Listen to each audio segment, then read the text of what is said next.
New heartthrob in Genoa City. Which lucky lady will steal Billy Flynn's heart on the young and the restless? In a moment that shattered hearts across Pasadena and beyond, today's news brings a tidal wave of emotion. Georgie Cooper and Mandy McAllister, two beloved figures from young Sheldon who've made rare but powerful appearances in the expanded Big Bang Theory universe, have dropped a bombshell that left Penny Hofstadter Cooper and millions of fans utterly devastated. It was a bright, sunny California morning.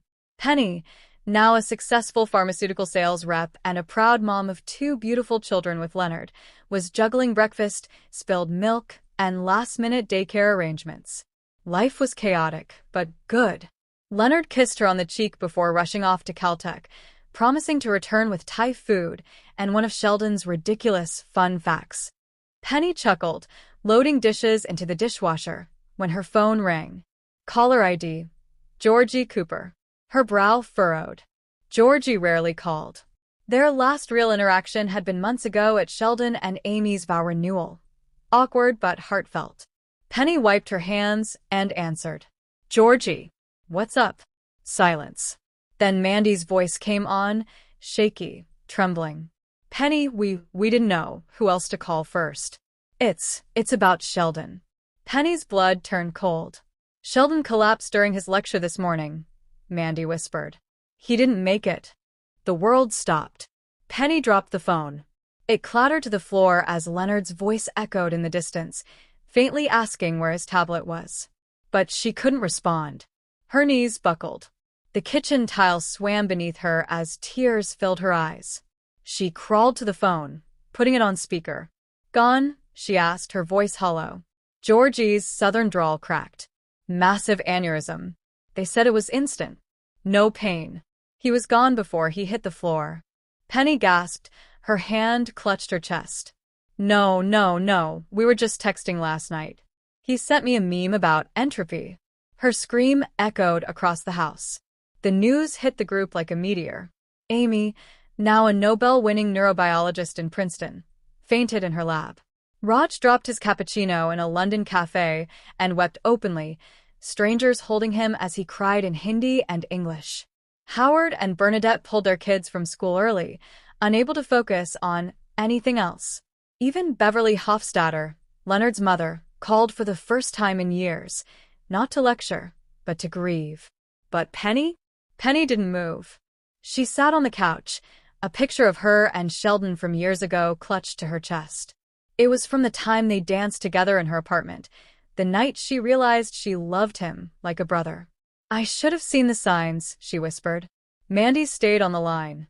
We all should have, she said. But you know Sheldon, he'd rather die than admit something was wrong. That line hit harder than anything else. The funeral was set for Friday. But until then, Penny wandered the house in a daze. Every corner reminded her of Sheldon. The spot on the couch that no one dared sit in. The whiteboards full of equations. His obsessive routines. His sweet but infuriating quirks.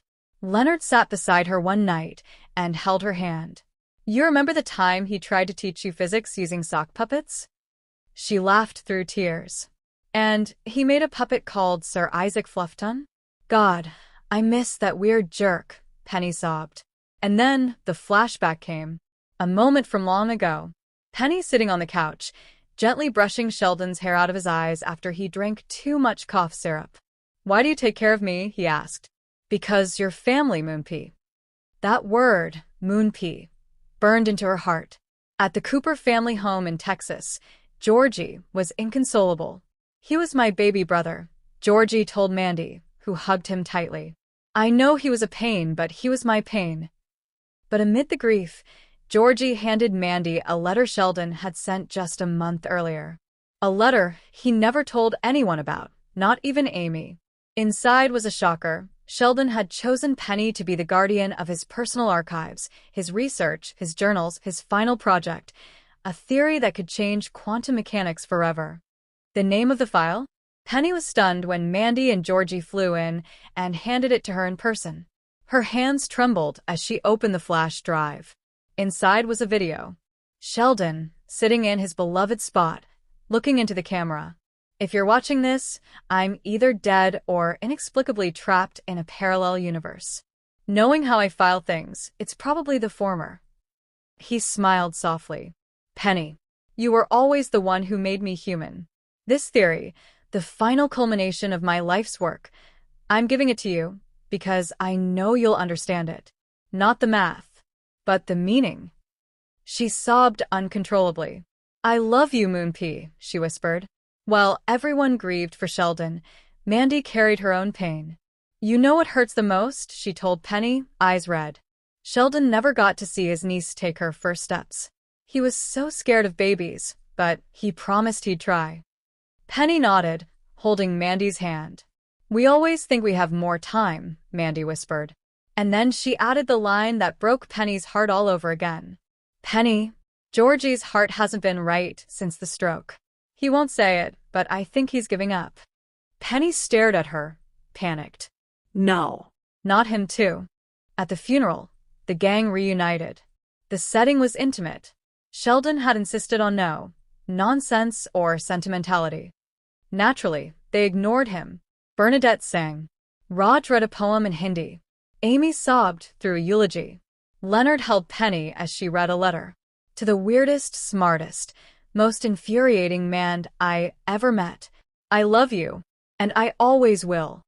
As the coffin was lowered, Georgie suddenly stumbled. He clutched his chest and collapsed. Chaos. Paramedics rushed in. Mandy screamed. Penny dropped to her knees, crying, No, no, no, not again. Hours later, in the hospital, Georgie stabilized. You scared the crap out of us. Penny yelled, holding his hand. He smiled weakly. Sheldon wouldn't want me checking out yet. Not until I finish his last project. With you. What?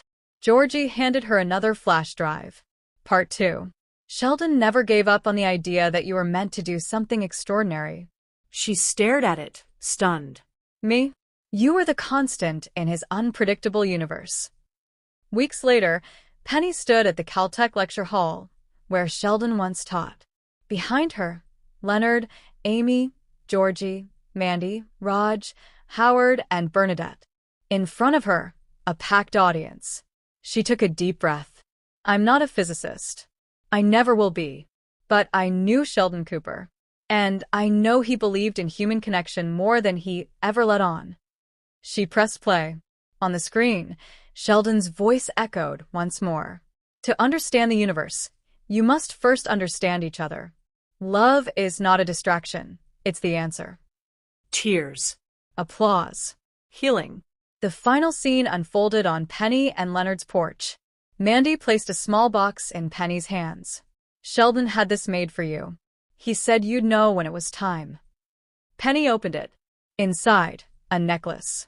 A simple silver charm of a couch cushion.